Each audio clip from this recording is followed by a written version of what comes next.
Tuesday, everybody. Welcome back to Rumor and Innuendo. It is me, House of Wrestling's Nick Hausman. And me, WWE Creative Issues, Robert Karpeles. And we are here with another slam banger episode of the show that you love, the half hour of power. We got a lot to talk to here today about. We got Matt Striker. He deleted his apology. Nick Nemeth and Matt Riddle. They've got debut New Japan matches coming up. WWE SmackDown viewership, speculation about the WWE Raw TV rights. Of course, we're going to kick off here in just a second with the WWE Raw Fallout. But good news for everybody headed to the Rumble. I just had my media credential approved for the WWE Royal Rumble. I will be in Tampa. I will be around. You can buy me drinks, and I'll be talking to all the big WWE stars, getting all kinds of takes. Likely all of them about CM Punk would be my guess. Yes, that does seem to be your foray. It's possible to steal a thing here from Cadillac Carson. It said, bold prediction for 2024. We will not talk about Billy and the CW. Maybe that's what you're going to be asking everybody about at the Rumble when you're there in Tampa. Guys, if you've seen it, go up to him, say hello, give him a hug. Guy loves hugs in public. Love public hugs, especially running up from behind. Hey, there's a couple people at WWE I'd love to hear about Billy and the CW from. Nick Aldis, he's walking around there. Maybe Camille will be with WWE by that point. Who knows? But anyway, yes, Robert did bring up a comment here onto the screen. You are welcome to jump into the comment section wherever you're at. Jump on in. We'll throw some of your comments up onto the show as we get going here today. And with that, let's not waste any time. Last night was Monday Night Raw. The big buzzy thing coming out of last night's Raw, well, outside of the title match we'll get next week, which we'll talk about in just a moment, CM Punk and Drew McIntyre kicked off the show by throwing down a promo battle. You had some, playfully stiff shots back and forth, but the big moment came when at one point McIntyre called Punk a demon, and Punk shot back, "I'm not a demon. When pushed, I'm Satan himself," which felt to me very much like he was making a joke about the AEW Devil storyline. Another little AEW quip. I could be wrong, but anyway. How did you feel about the opening segment of WWE Raw? I don't think I was as conspiratorial as you that the Satan comment was directly tied to the AEW Devil storyline. I honestly feel like he's put a lot of this in the past, and I think what he's showing here is, I hate the term, but he's showing how you can do a worked shoot in a really smart way.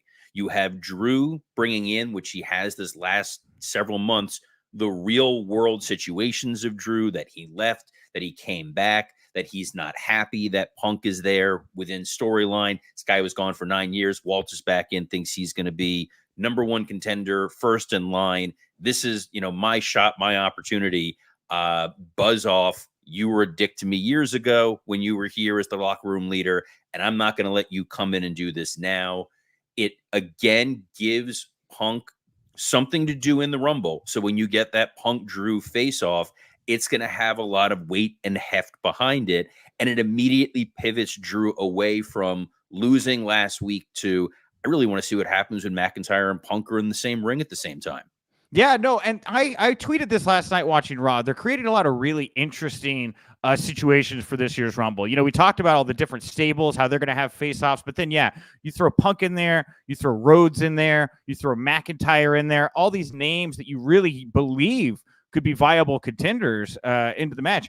I thought it was what I liked most about the McIntyre Punk thing up top is it just felt fun. And that was really kind of my takeaway for all of Raw last night. There's a certain kind, like, even if it's not like the best thing I've ever seen in the world, the fans right now in WWE seem like they just want to show up and have a good time.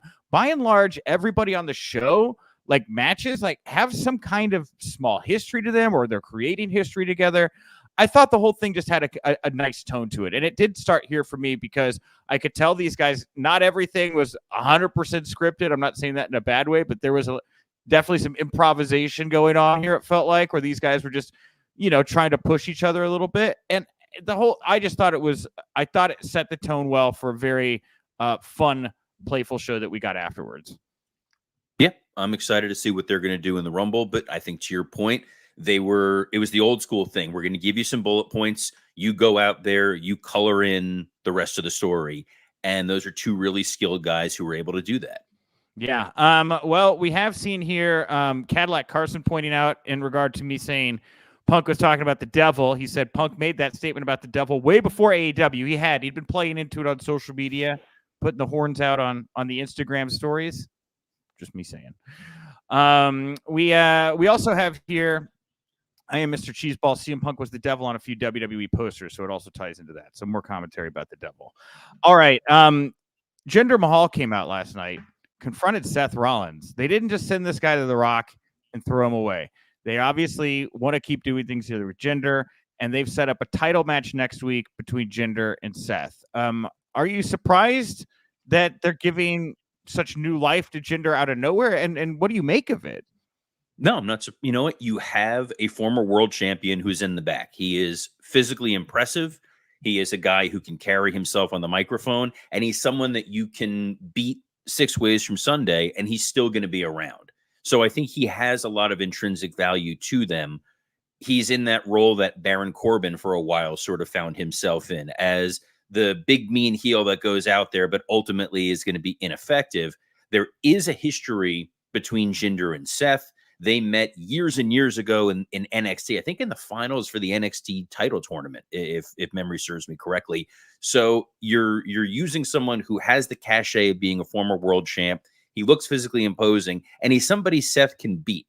Quite frankly, the biggest surprise I had from the Drew promo was I thought there was enough juice to get one more Drew-Seth match at Rumble. It doesn't feel like Seth is potentially going to even have a match at the Royal Rumble. So this is at least giving him something to do for the next couple weeks.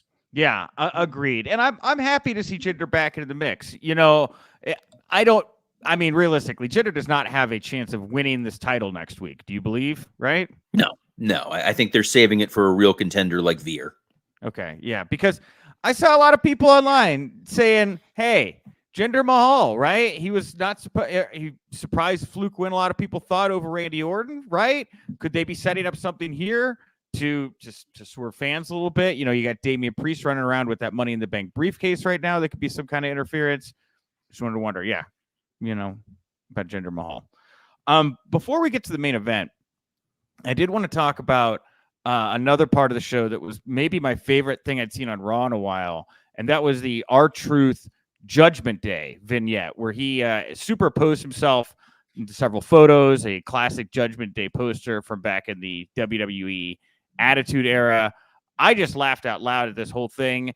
Him talking about Nick Mysterio, calling Dominic by the Rock. I just thought it was hilarious. It was one of those things I actually was genuinely laughing out loud at watching last night.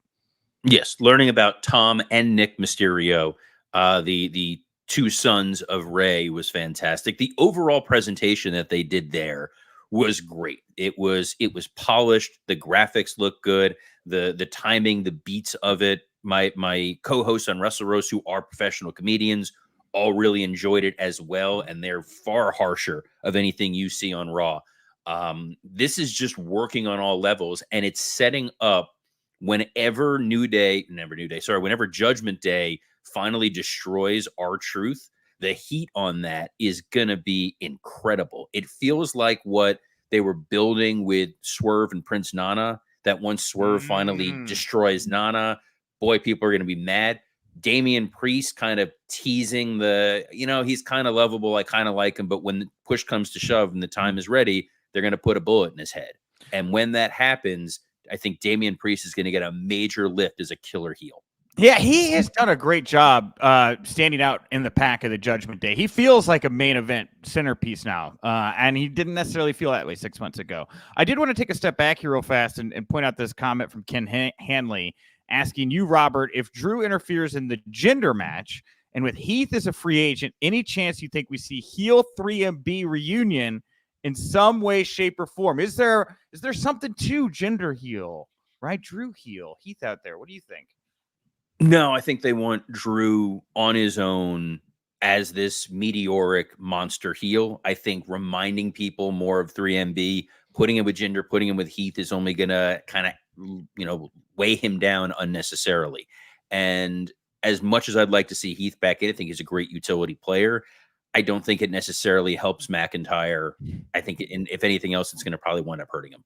Yeah. All right. By the way, Professor, I see the Professor here in the comment section really down on Raw last night. We see that. We see your comments, Professor, right? I just wanted to point that out. I'm surprised. It was, I thought, a very solid 3-hour episode of Raw, especially considering they were going up against the national championship game. So they tried to give you a little bit of everything. You got Punk, you got a Nakamura Cody match, you had that little R-Truth segment. The Kofi Kingston Ludwig Kaiser segment, I thought, over-delivered to the point where this was a cold match in a lot of ways that the crowd was then chanting, "This is awesome" for. And distinguishing Ludwig Kaiser as a killer, again, another little Rumble interaction that we're going to have, since Kofi always has a big Rumble moment. I think Kaiser is going to play huge into that. He gives me like American Psycho vibes. That's what I liked most about the Ludwig Kaiser attack. Absolutely. I think the only, not detraction from the show, but curious move on my part, or on their part, was seeing the Nia Jax Rhea Ripley interaction, just because they're holding that leash as tight as they can to keep Rhea Ripley a heel. That crowd wants to cheer her. They want to love her. They want to embrace her. But the real money at WrestleMania is her against Becky Lynch. And by putting her in there with Nia and letting them cheer her and her embracing it is going to make that much tougher as we get to April. Well, one other thing I liked about the flow of last night's show, they gave the main event between Cody Rhodes and Shinsuke Nakamura really about 45 minutes, because the vignettes for this match, the packages, rehyping the match, all of that started about 10 minutes before the last half hour. Then you had the entrances from Rhodes and Nakamura, and then finally the street fight. And this was two big stars that delivered in a match that felt like a pay-per-view quality main event. In my opinion, not like WrestleMania, but definitely like a B pay-per-view kind of main event between two big stars. I thought it felt big. I'll be interested to see if it pays off in viewership. But a nice into it. Cody picked up the victory over Shinsuke Nakamura.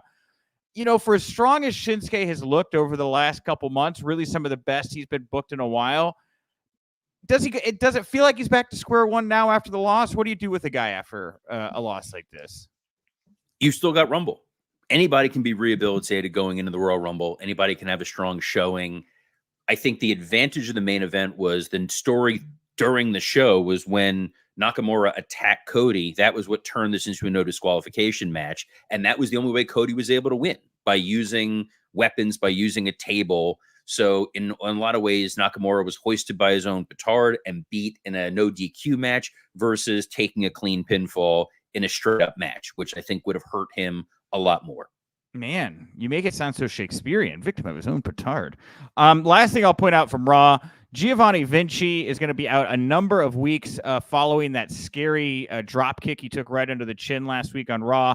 This came from Michael Cole, obviously sending our best to Giovanni Vinci, but this tied into what you were saying about Ludwig Kaiser and Kofi Kingston earlier. Man, they took what was an unfortunate accident here, and they've turned it into something that's really put Ludwig Kaiser in a better spot. Just a really nice pivot here into the next thing and protect this guy while he's out. We got Gunther coming back next week too to help whatever with what they're doing with Ludwig.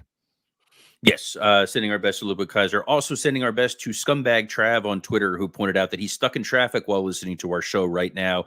So avoid that road rage, focus, remain calm. We got a lot of good stuff still coming up for you in the rest of the show. Thank you, Scumbag Trav. All right, hey, we just finished talking all about the highlights of Raw last night. Let's talk about where Raw is going to wind up at the end of 2024. Now, the Sports Business Journal, they had this article going out yesterday looking at possible scenarios for where Raw could end up in regard to the rights to it. I'd say TV rights, but it may not be that straightforward. So one scenario would see ESPN renewing its deal with the UFC, but also cutting a deal with TKO Group Holdings that would see Raw move to another Disney-owned network, possibly FX. It was noted that this agreement would likely only happen if TKO cannot get the money it's looking for in a suitor for Raw that is willing to put up, that. So if that does not happen, the main belief, according to Sports Business Journal, is that Amazon is going to get the rights to WWE Raw. They're going to keep it on Monday nights. In doing so, they'd be able to attract an audience of young males, which is a demo they believe they want to and can grow in as far as Amazon Prime subscriptions go. And it would also give them another night of live programming. So basically the idea would be if you want to watch Raw, you got to sign up for Amazon Prime, and then you can watch all the Raw you want and order toilet paper and car tires at the same time. So First is the Disney piece. The TKO, obviously UFC is on ESPN Plus. The idea that you're going to be able to bring WWE programming over to FX, which is now under the Disney umbrella. Hulu, I believe, still airs the replays of Raw the next day, if I'm not mistaken. That's an interesting proposition. I think that makes a lot of sense. The Amazon piece, on the one hand, while it is interesting, that synergy, the idea that you can be watching Raw on Amazon, the link comes up to buy the shirt of the guy that's on TV, you click it, you move, you go. But I've talked about this before. When you make it more difficult for somebody to find your product, you're making your audience more niche, more pigeonholed. And not everybody has Amazon Prime. Not everybody has streaming TV. Just about everybody has cable in some form or fashion. I don't know that WWE wants to limit the opportunity for their audience to go find them. I'd also be curious how Amazon would feel about having Monday content going up against Monday Night Football when Amazon has a relationship with the NFL, and they obviously want even more games going forward. A lot of moving pieces. From my perspective, I'm an old man. I want WWE to stay on USA. I'm just used to it. It's where it is. I hated when we moved to TNN and Spike. Stay on USA. And if nothing else, make me feel even better. Air Silk Stockings after. Really, let's bundle up the nostalgia. Well, thank God we're not seeing Raw going to Spike. I don't think that would be a very good relationship for them at the moment. I personally, I'm kind of warm to the idea of the Amazon thing. And look, there's a lot of negative things to be said about Amazon and the way they've just screwed up the economy for the United States in a lot of ways. But for all the reasons you mentioned about how they could do these direct sales for action figures, T-shirts, title belts, especially when you're showing those like sports title commercials where it's like, oh, the Atlanta Falcons championship and you're in Atlanta, it pops up right there, right? It would create monetization options for WWE content that you just would not get on other platforms. And when I think about the Amazon deal too, I think about the WWE network and how Vince McMahon really wanted to be kind of a visionary in that moment and say, this is the direction content is heading, right? This is how things are going to be going. You all think that I'm nuts for leaving pay-per-view, but I'm telling you this model here where people pay a smaller amount of money and you give them more content. This is the way, right? Just kind of looking at Triple H's behavior, the burying the hatchet with CM Punk, being, open to following his own instincts. I feel like Hunter, maybe Nick Khan too, would want to also present themselves as somebody a little ahead of the curve to kind of continue that kind of idea that WWE is always very innovative and follows trends. And if this is where things are going, before somebody else or something kind of fills the space, we're gonna get in there. We're gonna have content. We're gonna have content on Amazon, if that makes sense. I'm not opposed to content on Amazon. I think removing Raw from USA, removing Raw from cable is a challenge because one of the reasons why they are constantly part of the narrative, part of the discussion, is it is still a ratings juggernaut in a time where very few things draw major cable ratings. And if they go away to Amazon, we don't fully understand and appreciate the metrics that Amazon uses in terms of viewership. I think that may take WWE out of the broader conversation. There's a comment here from Ken Hanley. Isn't Amazon Prime as global as Netflix at this point? I don't know anyone who doesn't have it, even if it's just buying packages. I think part of it is you have to look at the overall WWE economic audience. And no, not everyone has high-speed internet. Not everybody has streaming capabilities on their TVs. And a decent portion of the WWE audience, remember this even when I was there, is in potentially a lower income tax bracket that you don't want to disqualify those people. You want them to be able to tune in and watch your products and hopefully go see your live shows. Yeah. And look, at the end of the day, it's going to come down to whoever just wants to pay WWE the most money for this thing, right? And if Jeff Bezos wants to show up with a big check that's bigger than Disney or WBD or whoever, that's probably where they're going to go. That's as much as it's fine to talk about the nuance of one platform over the other. Sure, but they owe a fiduciary duty. They'll look at the different things and they'll go from there. All right. Well, as far as any other final thoughts on that, I don't personally want to see Raw on FX. I just don't know that if it feels like a move to Spike to me, right? Like if I think FX is a more established network than Spike, so it's it still doesn't really offend me. Okay, I don't know. It just does. It just not. It just doesn't feel right to me. Put it on FX. As long as it's not my network. SmackDown. This is just an anecdote, right? They saw obviously huge increase in viewership from their best of episode last week. 82% in the key 18 to 49 demo, or no, that was 18 to 49. 22%. No, it was 82% in overall, 139% in 18 to 49 viewership. They were up, but more importantly, it was the highest average overall viewership in P 18 to 49 viewership they'd seen since September 15th. For what it's worth, Rampage also saw a boost on Friday night. The bottom line, it would seem that the holidays are over, Robert, and people are back to consuming television once again, and we're going to see some numbers hopefully climbing here for both the companies here in the coming months. So my takeaway is last Friday's show did the highest SmackDown ratings 2024. Huge news. Big news by an incredible margin. New Japan Pro Wrestling. We don't have an AEW block today. Technically, that Rampage note was like the only AEW news. Isn't that crazy? No AEW news of note for my run sheet here in a 24-hour period. Well, they will be. I mean, the one thing I saw, they will be at Daly's place this week. I'm interested to see what they do. There's a lot of buzz that people seem to think that we're going to get a big debut, that Mercedes Moné is going to show up there. Curious what's going to happen. I know they're doing some Brody Lee tribute stuff as well, which I think is really nice. Curious to see what they do. I think if they make Daly's place feel like a destination location, and the way WWE would make Madison Square Garden shows feel, the audience is going to be really, they're going to be plugged in. They're going to want to see what are they going to pull out on this show. A lot of eyeballs, I think, are going to be on this Wednesday show. It's also got Sting in action. We don't get that many more bites of that apple, so I think it'll be a lot of fun. I will also be very interested to see what AEW does here in the coming days. All right, New Japan Pro Wrestling, though, they made it official. Nick Nemeth, Matt Riddle, they're going to have their in-ring debuts at the New Beginning on February 21st or 23rd. Nemeth is going to face David Finlay for the IWGP Global Heavyweight Championship. Riddle's going to take on Tanahashi for the New Japan Pro Wrestling World Television Championship. Before we get to this other Riddle note that I have here on the run sheet, any thoughts on these two guys formally entering the New Japan fray on the same show, no less? No, capitalize, strike while the iron is hot. I'm excited to see what Nemeth does in a New Japan environment. I think that's going to be the big story.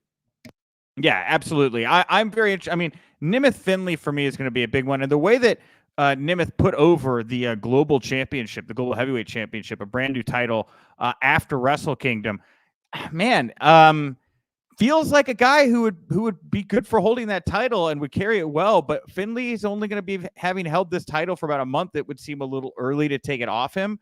I like that there's, at least on my part, some wondering who's going to walk out of this thing with the title.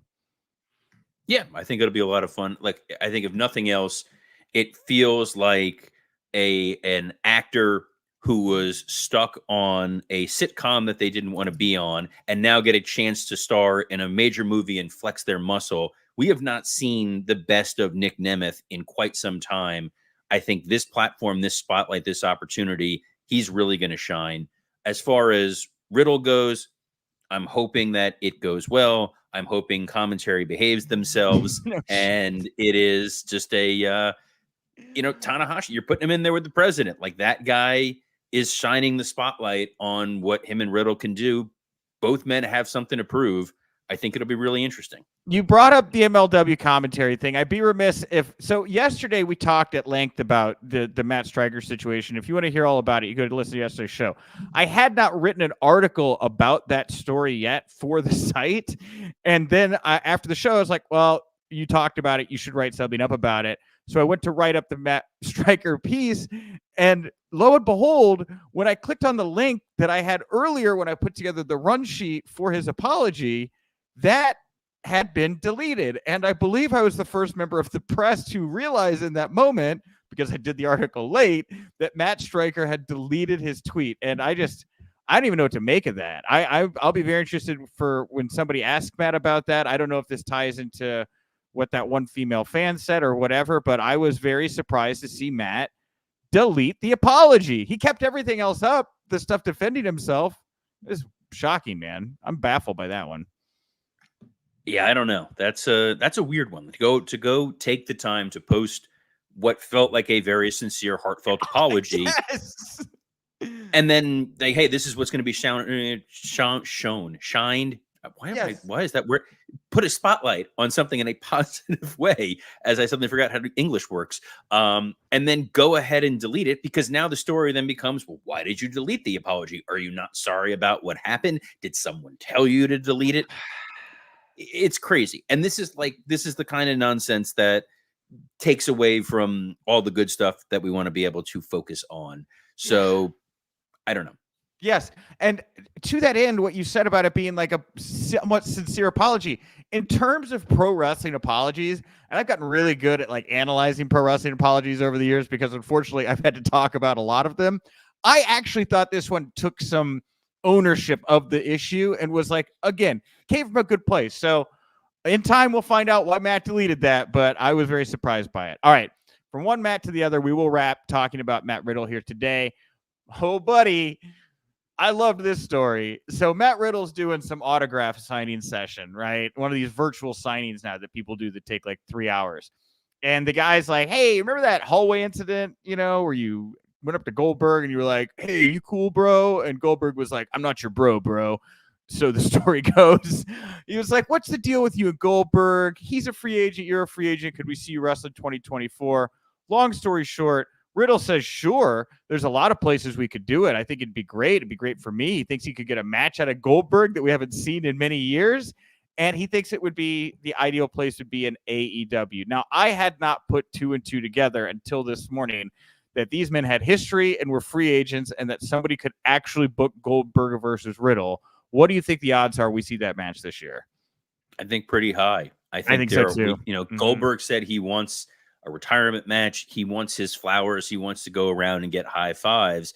This is one of the last intriguing matches that there are. There's some real life backstory to it. I think Riddle and his style and Goldberg and his style, it could work. It could mask a lot of Goldberg's limitations. And, why the hell not? There's got to be a promoter somewhere. Goldberg's done stuff for New Japan before. Maybe that's their foray into it. I don't know if AEW is going to want to put this on All In, but it's certainly a marquee attraction match. We speculated before maybe TNA wants to pony up the money. Give them the platform. If some company wants to say, we want to be the company to start booking the dream matches that you want to see, this is an opportunity to give the audience theoretically what they want. Well, maybe this is your Ring of Honor attraction bout, right? Maybe this is something Tony can use to sell Ring of ROH Honor Club subscriptions. I don't think Tony remembers he owns Ring of Honor. he's forgotten about it. Interesting. Yes. It's the toy under the bed in the back that he completely forgot about. You already have a Nintendo DS at home. There's 2 reasons I think this match will happen as well. Outside of Riddle, outside of Goldberg wanting the retirement match, I think it's good for Riddle to do something high profile right now. I'd keep Matt Stryker away from commentary. This is probably a situation. I saw Matt. Somebody asked him if the original 420 bro would go to Japan. And he was like, no, that guy stays in the States. I'm not getting arrested in Japan. I don't know if any people are familiar how strict their laws over there about cannabis. Very, very strict. Ask Matt Seidel. But I thought that was very responsible of his part. He seems to be trying to keep his powder dry at the moment. High profile thing would be good. And Goldberg, he likes the jiu-jitsu. I think he's a BJJ guy. I could see him wanting to do a more mat-based UFC styled fight with Riddle that would be different than the kind of squash matches, plotting WWE style that people usually rag on him about, just to give him a chance to kind of maybe show off some of his actual, wrestling prowess. That's why I said I think their styles would complement each other nicely, given the type of match Riddle typically wrestles. You don't have to make Goldberg have to do power move stuff where we've seen that falter a little bit in Saudi Arabia. Yeah. All right, everybody. That brings us to time here today. Thank you so much for joining us here on Rumor and Innuendo. We'll be back tomorrow. We have 2 big guests from Big Little Brawlers, the show that debuts tonight, 10/9 Central on Discovery. We'll be joined by Pinky and Psycho. They are a married micro couple. They are parenting, and they are a big part of the debut episode. So again, 10/9 Central tonight on Discovery. Check out Big Little Brawlers. We have an interview this past Friday with Ivar the Micro, also from Big Little Brawlers. We're in the pocket of Big Little Brawlers, buddy. We're shills. We're propagandists for this show now. Dude, it's a fun show to talk about. So I'm looking forward to having them. I think Pinky and Psycho were two of the more captivating people on there on top of Ivar. So I think tomorrow is going to be a great show. I think this was a great show. It's good to sit and just like talk raw. That's my favorite thing to do. Yeah, I know. Give me some meat. Well, we'll see what we got on the plate tomorrow, everybody. I am at Nick_Hausman over on Twitter. You can find me over at houseofwrestling.com. And one more time, I'll be in Tampa for WWE Royal Rumble. You see me, give me a hug, buy me a beer. Yes, on behalf of the meaty Nick Hausman, I'm Robert Karpeles. Best of luck in your future endeavors.